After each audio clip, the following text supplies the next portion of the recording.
Everyone, welcome back to my YouTube channel Amrita's tutorial. This is Amrita.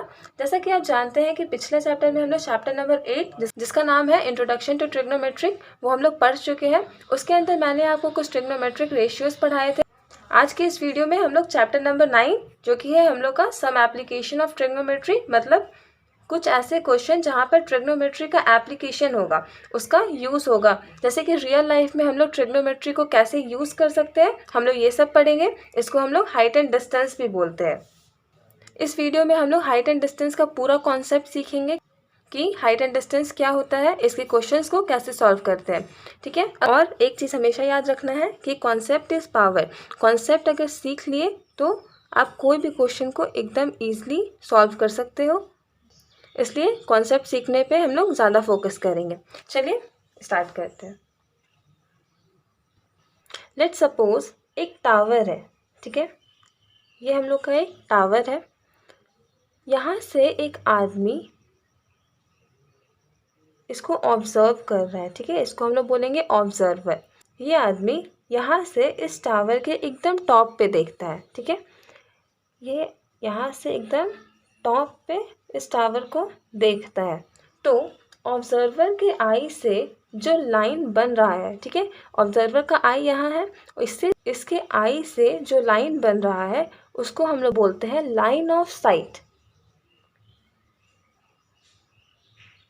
क्या बोलते हैं? Line of site.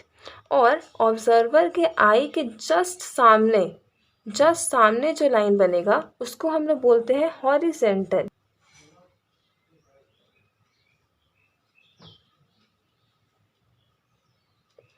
इसको हम लोग बोलते हैं हॉरिजेंटल। ठीक है, और इसको हम लोग बेस भी बोलते हैं। ओके, अब यहाँ पे आप लोग देखेंगे कि लाइन ऑफ साइट और हॉरिजेंटल के बीच में जो एंगल बन रहा है, इस एंगल को हम लोग बोलते हैं एंगल ऑफ एलिवेशन। तो यहाँ पे समझ में आया कि एंगल ऑफ साइट और हॉरिजेंटल मिल के जो एंगल बना रहा है उसको हम लोग बोलते हैं angle of elevation. Angle of elevation. ठीक है, ये जो एंगल है वो उसको बोलते हैं हम लोग एंगल ऑफ एलिवेशन। इसका हम लोग नेमिंग कर देते हैं A, B and C. Okay, तो या क्वेश्चन में यहाँ पे आपको क्या क्या दे रखा होगा? यहाँ पे आपको एंगल दे रखा होगा, ये वाला मान लीजिए ये एंगल दे रखा होगा, और या तो हाइट दिया होगा या तो डिस्टेंस दिया होगा, और आपसे किसी एक का हाइट या डिस्टेंस पूछा जाएगा। ठीक है, तो हाइट एंड डिस्टेंस में हम लोग बेसिकली यही पढ़ते हैं कि हम लोग अगर हम लोग का किसी का दिया हुआ है तो वो ऑब्जर्वर उस बिल्डिंग या टावर से कितनी दूर है उसका डिस्टेंस निकालना पड़ेगा। ठीक है, कभी कभी आपको डिस्टेंस दिया रहेगा और हाइट पूछ देगा कि इस टावर का हाइट क्या होगा। यहाँ पे आपका टावर, बिल्डिंग, पोल या फिर कुछ भी हो सकता है। तो ये हो गया हम लोग का फर्स्ट केस। ठीक है, केस नंबर 1। इसमें हम लोग क्या पढ़े? यहाँ पे हम लोग पढ़े कि अगर कोई ऑब्जर्वर किसी भी चीज़ के एकदम टॉप पे देखता है तो लाइन ऑफ साइट और हॉरिजॉन्टल के बीच में जो एंगल बनता है उसको हम लोग बोलते हैं एंगल ऑफ एलिवेशन। ठीक है, और सेकंड केस में हम लोग पढ़ेंगे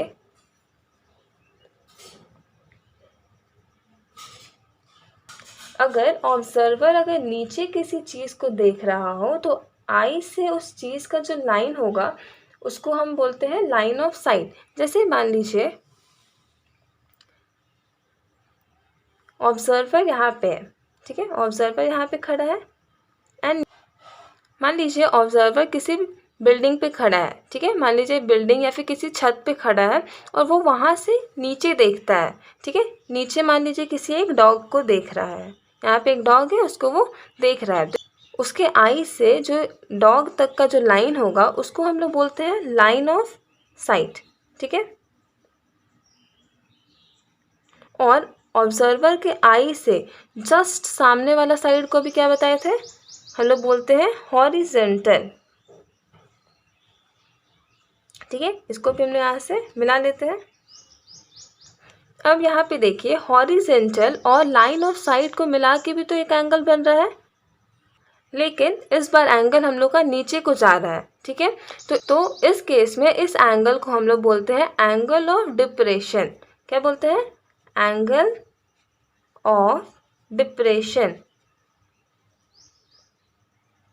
ठीक है, जब ऑब्जर्वर ऊपर से नीचे की तरफ देखता है तो एंगल जो हम लोग का बनता है उसको हम लोग बोलते हैं एंगल ऑफ डिप्रेशन। तो ये सब यूज़ करके ही हम किसी भी चीज़ का हाइट या डिस्टेंस हम लोग फाइंड कर सकते हैं। फर्स्ट केस में हम लोग क्या बताए कि जब कोई ऑब्जर्वर नीचे से ऊपर की तरफ देख रहा है और उस टाइम जब एंगल बनेगा वो हम लोग का एंगल ऑफ एलिवेशन बनेगा, और जब कोई ऑब्जर्वर ऊपर से नीचे की तरफ देख रहा है उस केस में जो हम लोग का एंगल बनेगा वो हम लोग का एंगल ऑफ डिप्रेशन होगा। चलिए अब हम लोग इसका क्वेश्चन देखते हैं ताकि हम लोग का कॉन्सेप्ट और अच्छे से क्लियर हो जाए। So our first question is the height of a tower is 20 metre. ठीक है, एक टावर है जिसका हाइट है 20 metre. Calculate the length of its shadow made on a level ground when the sun's altitude is 60 degree. ठीक है, इस question में क्या बोल रहा है कि एक टावर है। ठीक है, सबसे पहले हम एक टावर बनाते हैं।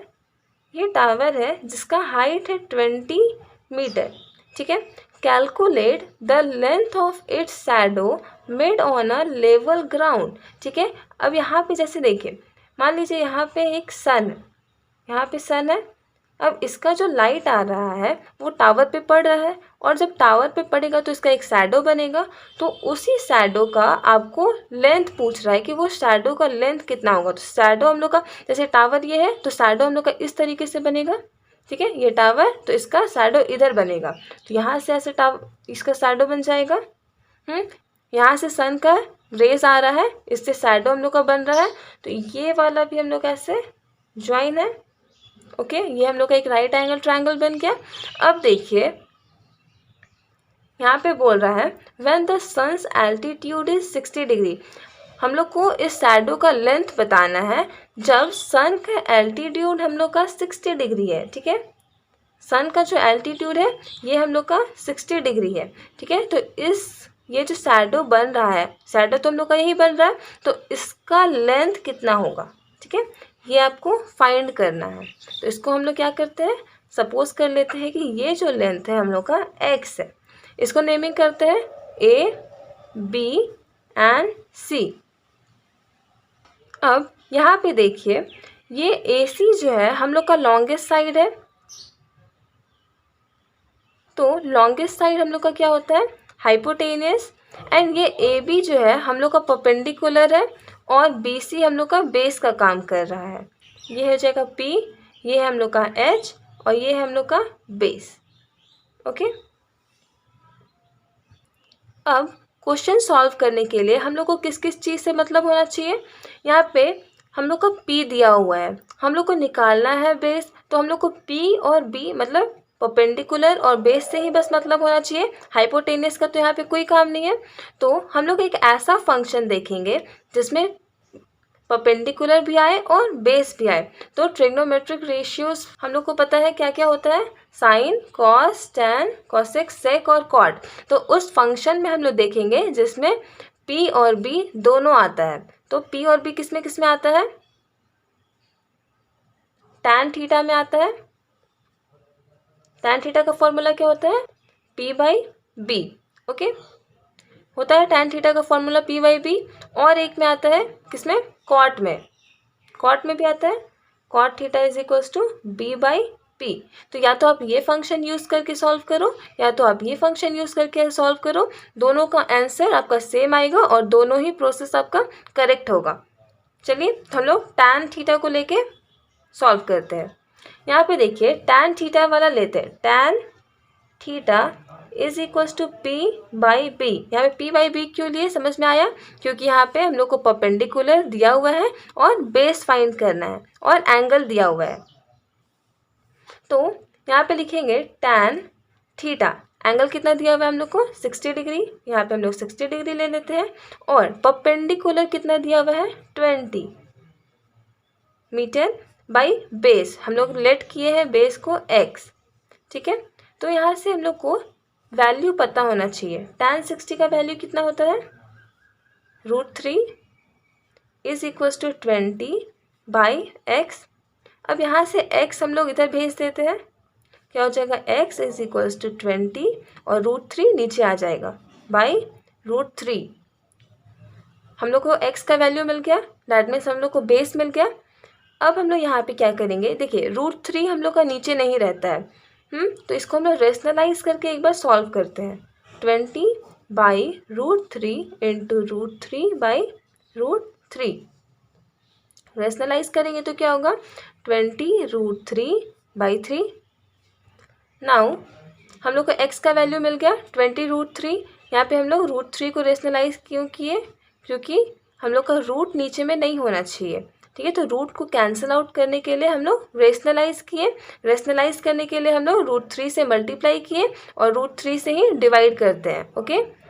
यहाँ पे हो गया 20√3/3। और कभी कभी क्वेश्चन में आपको √3 का वैल्यू दिया रहेगा, अगर आपको √3 का वैल्यू दिया हुआ है तो आप पुट करके पॉइंट में आंसर निकाल सकते हैं, नहीं तो एज इट इज़ रहने दे सकते हैं, ओके। तो हम लोग को यहाँ पे बेस मिल गया, दैट मीन्स शैडो का हम लोग को लेंथ मिल गया। शैडो का लेंथ कितना मिल गया, 20√3/3। तो आप वहाँ पे लास्ट में लिख सकते हो, hence the length of shadow is 20√3/3, okay. Let's move to the next question. एक और क्वेश्चन देखते हैं ताकि आप लोगों का कॉन्सेप्ट और क्लियर हो जाए।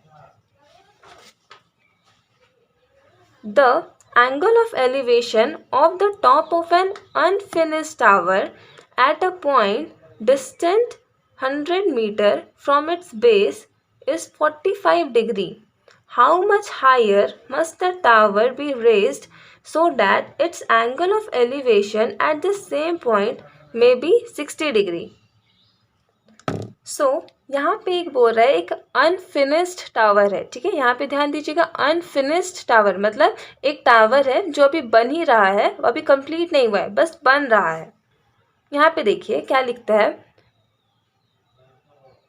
The angle of elevation of the top of an unfinished tower at a point distant 100 metre from its base. देखिए ये एक टावर है, अनफिनिश्ड टावर है पहले तो, ठीक है।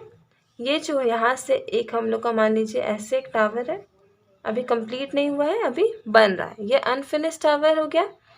इसका यहाँ पे एक पॉइंट है 100 मीटर दूर, टावर से 100 मीटर की दूरी पे एक पॉइंट है, ठीक है।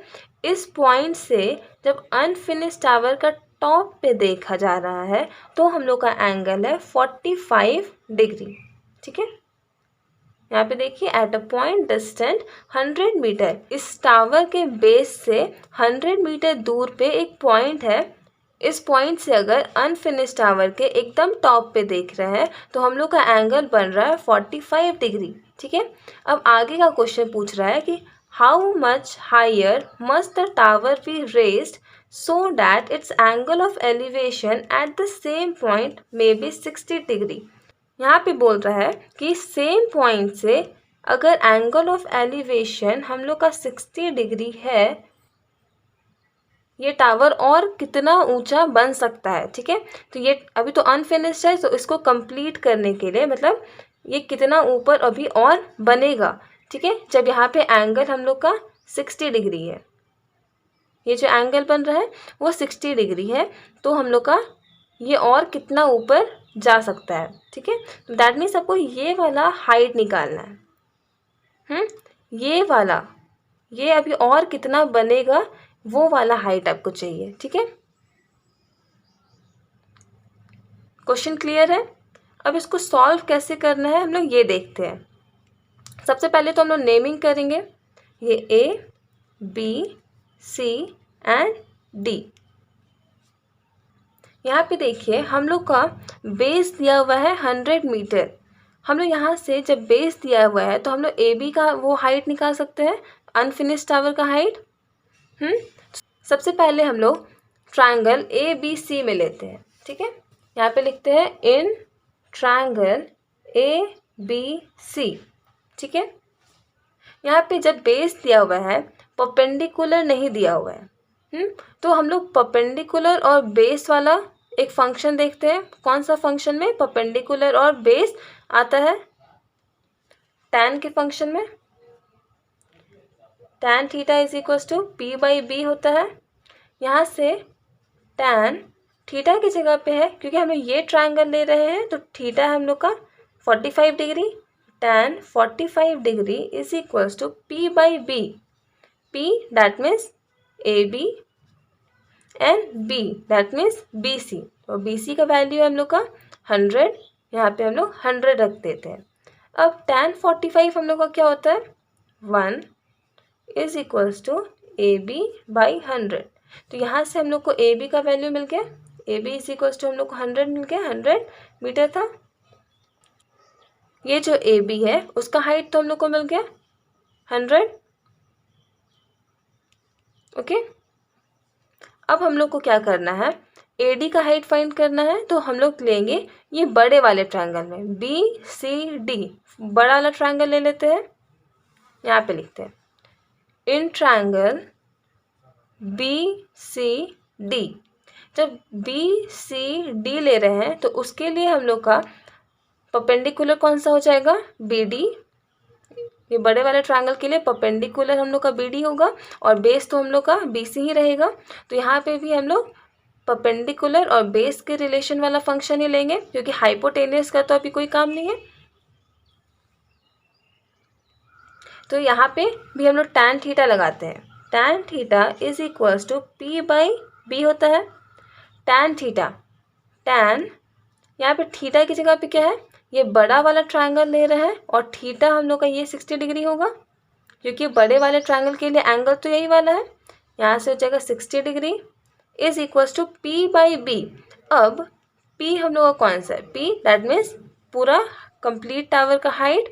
तो कंप्लीट टावर का हाइट क्या होगा, ये h प्लस 100 क्यों होगा, क्योंकि कंप्लीट टावर हम लोग का ए बी और ए डी को मिला के बन रहा है। तो ए डी का वैल्यू है h और ए बी का वैल्यू है 100। हम लोग p का वैल्यू क्या लिख सकते हैं, h प्लस 100। ठीक है, ये कंप्लीट ले रहे हैं इसलिए h प्लस 100 लिखे। बाई बेस, बेस है हम लोग का 100। यहाँ से tan 60 का वैल्यू होता है √3 is equals to h plus 100 by 100। यहाँ से हम लोग का क्रॉस मल्टीप्लाई हो जाएगा, 100 इधर मल्टीप्लाई होगा तो हम लोग को क्या मिलेगा 100√3 is equals to h plus 100. Okay, now 100√3 is equals to h plus 100 है। यहाँ से हम लोग क्या हो जाएगा 100√3, ये 100 हम लोग का इधर जाके माइनस हो जाएगा इज इक्वल्स टू h। अब देखिए यहाँ पे हम लोग का 100 है और यहाँ भी 100 है, तो हम लोग 100 कॉमन निकाल सकते हैं। क्या मिल जाएगा हम लोग को √3 - 1 इज इक्वल्स टू h। यहाँ पे 100 रहने देते हैं और हम लोग देखेंगे कि क्वेश्चन में हम लोग को √3 का वैल्यू दिया हुआ था। √3 का वैल्यू था 1.73। तो यहाँ पे √3 की जगह पे हम लोग ये वाला वैल्यू डाल देंगे। ठीक है, √3 is equals to 1.73 - 1 is equals to h। अब 1.73 - 1 कितना हो जाएगा, माइनस करके देखिए जल्दी से। सो क्या आया माइनस करके 0.73 इज इक्वल्स टू h। अब 0.73 को हम लोग 100 से मल्टीप्लाई करेंगे तो क्या हो जाएगा 73 इज इक्वल्स टू h। तो हाइट हम लोग को क्या मिल गया 73। This is our answer. So question में हम लोग को निकालना था कि उसको हम लोग और कितना बड़ा बना सकते हैं, तो हम लोग उसको 73 मीटर और बड़ा बना सकते हैं। This is our answer. Let's move to the next question. So our next question is from the top of a tower of height 60 meter, the angle of depression of the top and the bottom of a building are observed to be 30 degree and 60 degree respectively. Find the height of a building. ठीक है, यहाँ पे क्या बोलता है कि एक पहले तो एक टावर है 60 मीटर हाइट का। ये टावर है हम लोग का 60 मीटर हाइट का है। ठीक है, अब यहाँ पे देखेंगे कि the angle of depression of the top and the bottom of a building are observe to be 30 degree and 60 degree. ठीक है, यहाँ पे कोई इंसान खड़ा है, यहाँ से देखा जा रहा है, तो यहाँ पे एक बिल्डिंग है, ये एक टावर है, इसके टॉप से हम लोग देख रहे हैं, यहाँ पे एक बिल्डिंग है। जब इस बिल्डिंग के टॉप पे हम लोग देखते हैं, ये बिल्डिंग है, इसके जब टॉप पे देख रहे हैं तो एंगल ऑफ डिप्रेशन हम लोग का बन रहा है 30 डिग्री। ठीक है, अभी हम लोग बताए थे जब ऊपर से हम लोग नीचे देखते हैं तो ये वाला जो लाइन होता है उसको हम लोग बोलते हैं लाइन ऑफ साइट, और इसके जस्ट सामने जो लाइन होता है उसको बोलते हैं हॉरिजेंटल। ठीक है, ये है हम लोग का हॉरिजेंटल और ये है हम लोग का लाइन ऑफ साइट। ओके, और यहाँ से हम लोग बिल्डिंग के टॉप पे देख रहे हैं, मतलब ऊपर से नीचे देख रहे हैं, तो हम लोग का क्या बनेगा, एंगल ऑफ डिप्रेशन। यहाँ पे लिखा भी है the angle of depression of the top and the bottom of a building are observe to be 30 and 60। जब बिल्डिंग के टॉप पे देख रहे हैं तो एंगल ऑफ डिप्रेशन हम लोग का बन रहा है 30 डिग्री। ये हॉरिजेंटल और लाइन ऑफ साइट का जो एंगल है वो हम लोग का बन रहा है 30 डिग्री। और जब इस बिल्डिंग के हम लोग बॉटम पे देखते हैं, ये टॉप है ये बॉटम है, जब इसी पॉइंट से हम लोग बिल्डिंग के बॉटम पे देखते हैं तो एंगल ऑफ डिप्रेशन कितना बन रहा है 60 डिग्री। दैट मीन्स ये हॉरिजेंटल है, ये हम लोग का लाइन ऑफ साइट है, तो ये वाला जो एंगल है हम लोग का कितना बना 60 डिग्री। ओके, अब हम लोग यहाँ से इसको ज्वाइन कर देते हैं। ओके, ये हम लोग का एक राइट एंगल बन जाएगा और इसको भी ज्वाइन कर देते हैं। Now for solving the question we have to name the triangle A B C D and E. Okay, this is angle 30 degree, तो ये वाला एंगल भी हम लोग का क्या हो जाएगा 30 डिग्री अल्टरनेट इंटीरियर एंगल से, और ये वाला एंगल हम लोग का 60 डिग्री है, तो ये वाला भी एंगल कितना हो जाएगा 60 डिग्री। ये हम लोग का अल्टरनेट इंटीरियर एंगल से हो जाएगा। अब यहाँ से हम लोग देखते हैं जो टावर का जो हाइट है, ठीक है, हाइट ऑफ टावर कितना है 60, ये पूरा जो हाइट है वो 60 है। ठीक है, अगर ए ई का हाइट हम लोग x मान ले, ये ए ई जो है उसको हम लोग x मान ले, तो ये वाला कितना हो जाएगा, ये ए ई हम लोग का x है और ये पूरा हम लोग का 60 है। ठीक है, तो ये छोटा सा बी ई कितना हो जाएगा 60 माइनस एक्स, 60 में से x माइनस करेंगे तो हम लोग को बी ई मिल जाएगा 60 माइनस एक्स। ओके, तो यहाँ पे हम लोग गिवन वैल्यूज़ को लिखते हैं। ए बी हम लोग का कितना था, ए बी का वैल्यू है हम लोग के पास 60। ठीक है, और लेट कर लिए हम लोग, let A E is equals to X, then B E is equals to कितना हो जाएगा।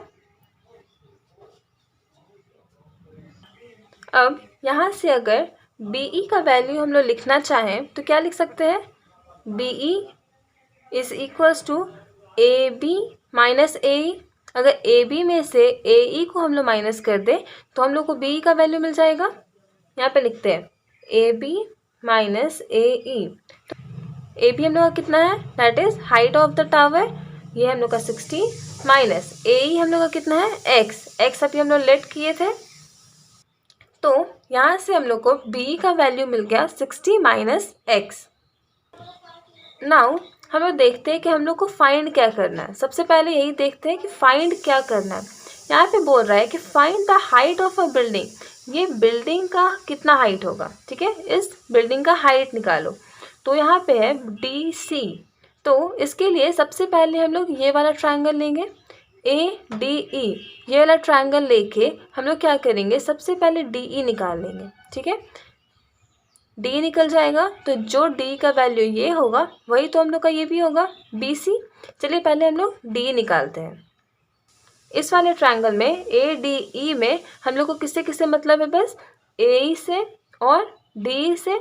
ए ई है हम लोग का परपेंडिकुलर और डी है हम लोग का बेस, तो P से और B से, ठीक है। तो P और B का फंक्शन कौन सा है, tan थीटा वाला। तो यहाँ पे हम लोग ले लेते हैं tan theta is equals to P by B, that means perpendicular by base. और यहाँ पे हम लोग को थीटा का वैल्यू गिवन है, हम लोग ये ट्रायंगल ले रहे हैं AED। तो थीटा का वैल्यू हम लोग के पास 30 डिग्री, यहाँ पे थीटा की जगह पे 30 डिग्री। और P हम लोग का x है, x ले लिए। और बेस हम लोग का नहीं पता है, दैट मीन्स DE रहने देते हैं उसको, DE। यहाँ से tan 30 का वैल्यू क्या होता है, 1/√3। यहाँ पे हो जाएगा x बाई DE। यहाँ पे DE is equal to √3x लिख सकते हैं हम लोग। DE को इधर भेजिए और √3 इंटू एक्स हो गया। तो DE का वैल्यू हम लोग को कितना मिला, √3x। एक चीज़ हम लोग को यहाँ पे मिला। अब हम लोग क्या करेंगे, ये बड़े वाले ट्रायंगल में लेंगे A, B और C में, ठीक है। यहाँ पे लिखते हैं इन ट्रायंगल ABC, ओके।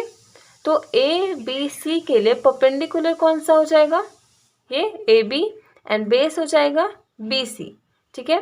तो यहाँ भी P और B का रिलेशन है, तो यहाँ पे भी हम लोग tan थीटा ही यूज़ करेंगे।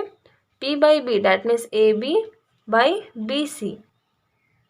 AB का कंप्लीट वैल्यू हम लोग के पास है 60 मीटर, तो यहाँ पे हम लोग लिख देंगे 60 बाई BC। यहाँ से BC, यहाँ से देखेंगे कि BC और DE का वैल्यू तो सेम होगा, दोनों एक दूसरे के पैरेलल है। तो जो DE का वैल्यू होगा वही हम लोग का BC का भी होगा। तो यहाँ पे अभी जस्ट हम लोग DE का वैल्यू निकाले हैं √3x, तो BC की जगह भी हम लोग √3x डाल सकते हैं। यहाँ से tan थीटा का वैल्यू भी दिया हुआ है 60 डिग्री, क्या हो गया 60 by √3x। Now tan 60 is √3 is equals to 60 by √3x। अब क्या होगा, ये वाला हम लोग क्रॉस मल्टीप्लाई होगा, दैट मीन्स √3 इंटू √3 हम लोग का हो जाएगा 3, और x है तो x इज इक्वल्स टू 60। यहाँ से x का वैल्यू फाइंड कर सकते हैं, 60/3 कैंसिल आउट हो जाएगा तो 20। तो x इज इक्वल्स टू हम लोग को मिल गया 20, दैट मीन्स AE का वैल्यू हम लोग के पास कितना आ गया 20। यहाँ पे हम लोग लिख सकते हैं AE इज इक्वल्स टू 20। और BE को अभी हम लोग क्या लिखे थे, यहाँ से 60 माइनस एक्स, यहाँ पे लिख दे रहे हैं BE इज इक्वल्स टू कितना था 60 माइनस एक्स। यहाँ से 60 माइनस एक्स हम लोग को मिला 20, और 60 में से 20 अगर माइनस करेंगे तो हो जाएगा 40। यहाँ पे B का वैल्यू हम लोग को मिल गया 40। अब हम लोग फिगर में देखेंगे कि BE इक्वल है DC के, जो वैल्यू हम लोग का BE के लिए आएगा वही वैल्यू हम लोग का DC के लिए भी होगा, that means height of building कितना हो गया 40 मीटर, ठीक है। नाउ हम लोग लास्ट में लिख सकते हैं hence the height of building is 40 metre. ये हम लोग को मिल गया 40, ठीक है। तो यहाँ पे हमें लिख देते हैं DC is equals to BE is equals to 40 metre, answer.